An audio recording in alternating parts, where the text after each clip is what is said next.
Welcome. This is James Corbett of CorbettReport.com.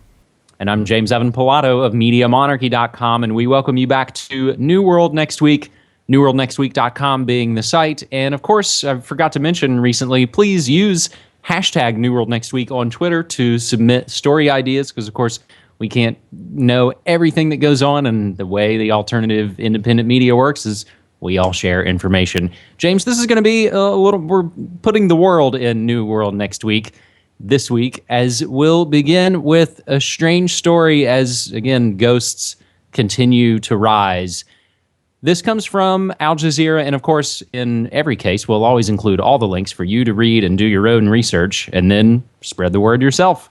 Swiss study shows polonium found in Arafat's bones. Swiss scientists confirm polonium poisoning caused Arafat's death.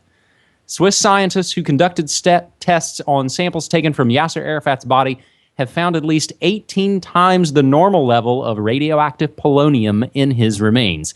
The scientists said that they were confident up to an 83% level that the late Palestinian leader was poisoned with it, which they said moderately supports polonium as the cause of his death.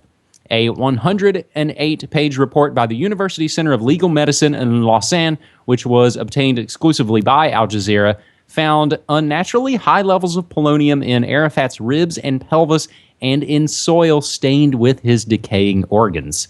The Swiss scientists, along with French and Russian teams, obtained the samples last November after his body was exhumed from a mausoleum in Ramallah in the occupied West Bank. We will, of course, include the link to the PDF of that 108-page report.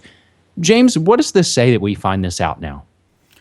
Well, a big medical mystery here. Who could possibly have done it? Polonium-210, an element that could only be produced in a nuclear reactor, so it has to come from a nuclear-equipped country. And we have it occurring in the midst of the Second Intifada, just a year after Deputy Prime Minister Ehud Olmert had declared killing Arafat was definitely on the table. It was definitely an option. That's a direct quote.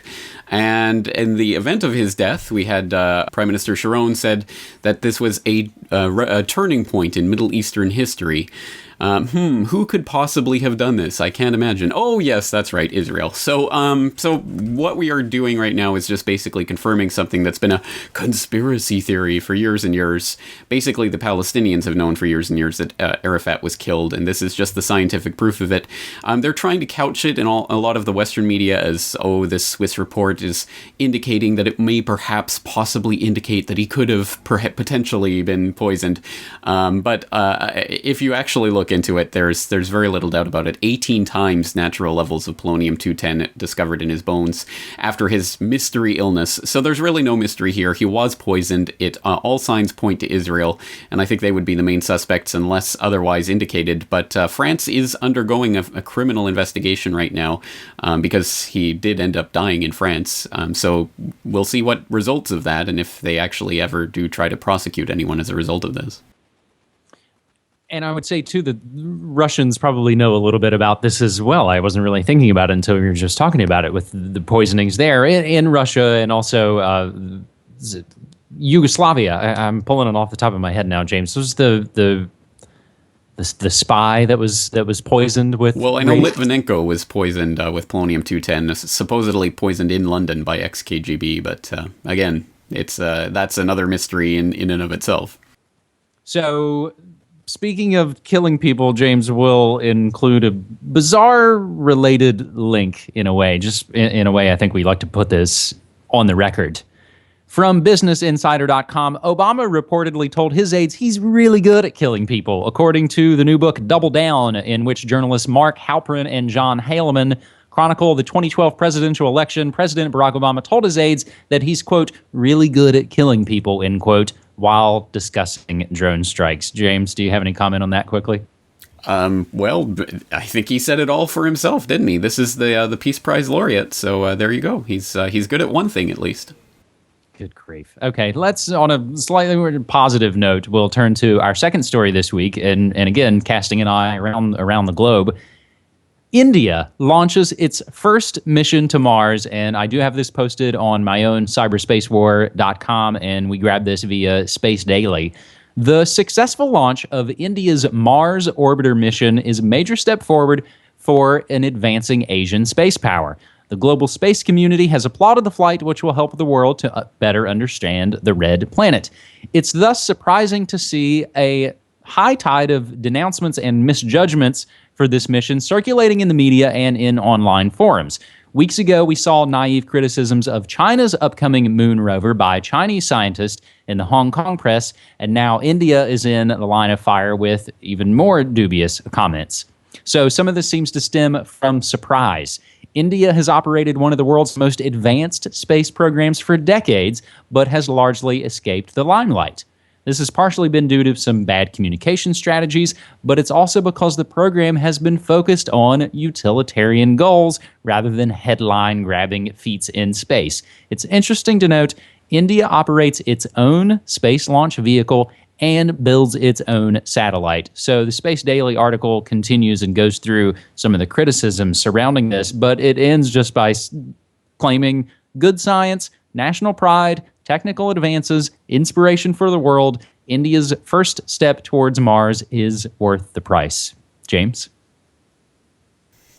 Well, there you go. The Space Club keeps getting smaller and smaller, and it's interesting to watch as this race develops, and as some of India's rivals start to try to smear the Indian space program. It's an interesting development, and one wonders if there's a Bollywood equivalent of Stanley Kubrick waiting in the wings to fake India's first landing footage. But well, we'll see how all that develops in the future. But an interesting story. But perhaps I'm going to throw in a related that's a little bit tangential, but sort of related to the idea of the technological race that's happening between countries in various fields, and one that might be of a little bit more pressing concern for humanity is BBC and others now coming out talking about Saudi Arabia, and that they're on the brink of nuclear weapons capabilities, that they have in fact ordered nuclear weapons from Pakistan that have been built for them, and they're ready to take delivery if and when they want to. And so this is painted in light of the rivalry with Iran.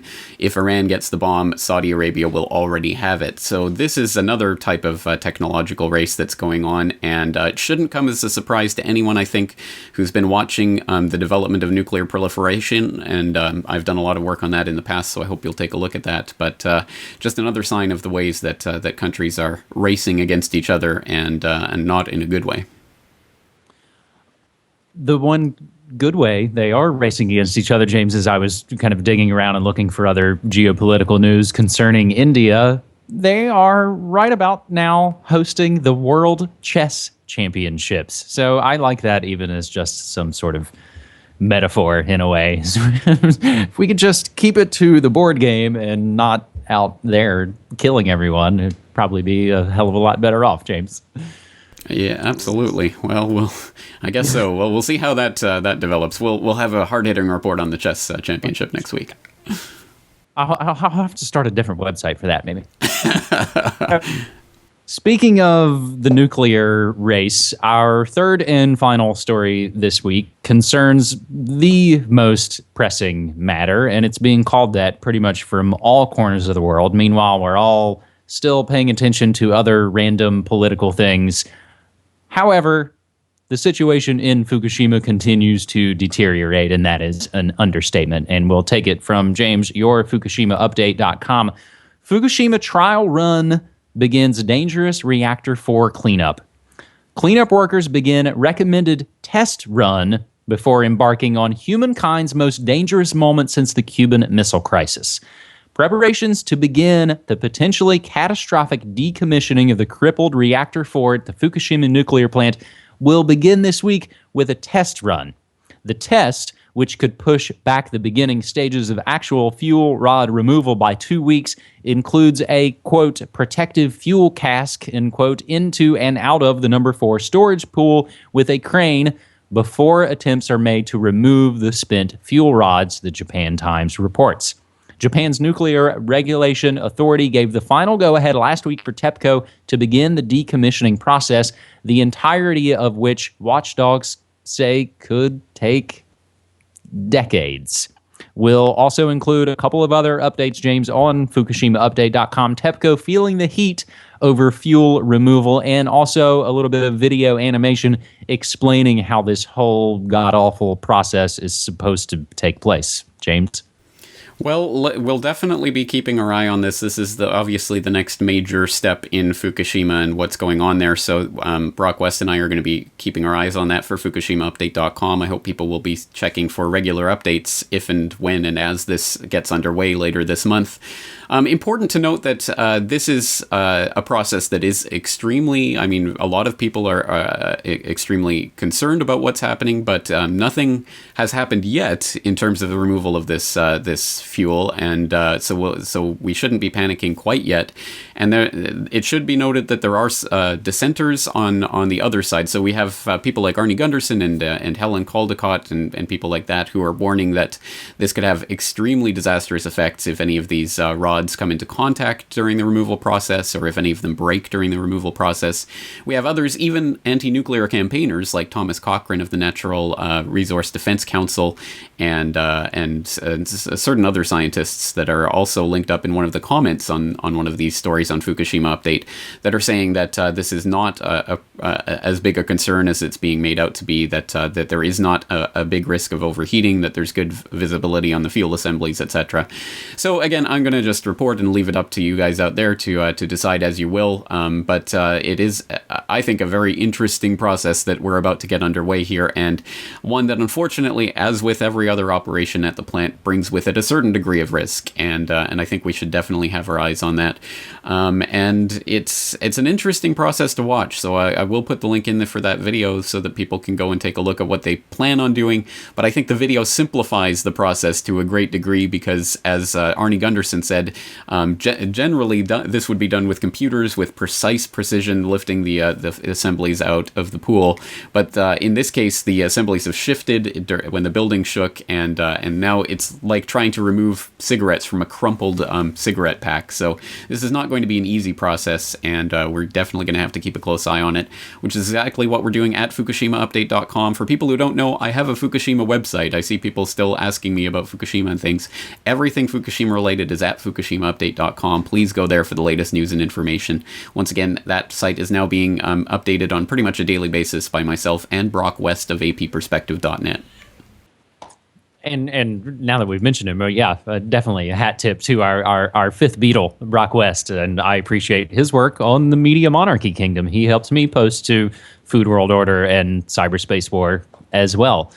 James, this was our topic on last night's Ground Zero episode, my day job on the national talk show that I work for. We had a nuclear physicist on, and we talked about this cleanup process coming, so I'll include a link to that show. In closing, I just want to mention a couple of things, James. Back here in the States, since we did our sort of world news episode of New World Next Week, there, of course, were elections here in the States. Yesterday, Washington State rejected labeling GMO foods, unfortunately. And I find it really interesting that there are almost a dozen counties in Colorado voting to secede and to create a new 51st state of North Colorado. So all that kind of news and so very, very much more you can find on my very busy Twitter feed at Media Monarchy. I mentioned hashtag New World Next Week, and the other bit of deprogramming I should make a note for, James, because we haven't mentioned it. The feed has not been working since Blip took us out of commission. I am working on that behind the scenes, getting a new World Next Week feed for folks. But of course, in the meantime, they can still get it from my feed, from your feed, and on YouTube and other platforms as well, James. That's it. Well, let's leave it there for today. James Evan Pilato, MediaMonarchy.com, FoodWorldOrder.com, CyberspaceWar.com, ChessChampionship.com. Oh, wait, no, not yet. It's always a great pleasure to talk to you. Thank you again for 3 stories. Looking forward to next week. Thank you so much. Take care.